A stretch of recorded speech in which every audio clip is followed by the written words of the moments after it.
বসে আপনার পরিবারের প্রত্যেকটা সদস্য ফুলে ফুটে একদম আকাশ ছোঁয়া জায়গায় পৌঁছে গেছে।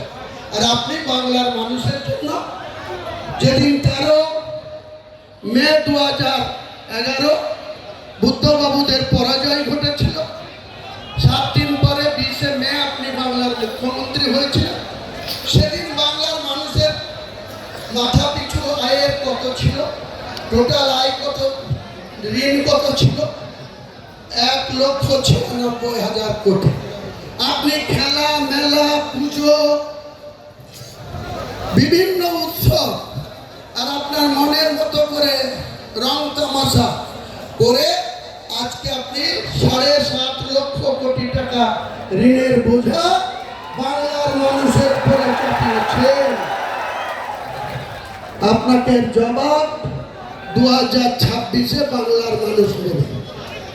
একইভাবে আমি বিজেপিকে সতর্ক করছি, আপনি যখন বলছেন যে কটা মুসলিম এমএলএ জিতে আসবে 26-এ, তাদের চ্যাংদোলা করে আপনি নাকি রাস্তায় ফেলবেন।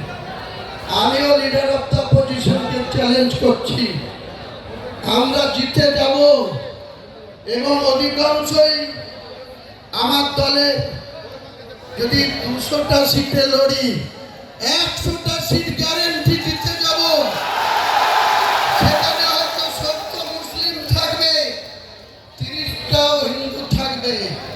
আপনার বাবা শিশির বাবুর ক্ষমতা থাকলে আমার গায়ে হাত দিয়ে দেখবো আপনি কত বড় পালোয়ান। বাংলার মেদিনীপুরের ছেলে, আমি মুর্শিদাবাদের ছেলে, আমাকে 1 আঙুল দেখালে আপনাকে 2 আঙুল দেখাবো।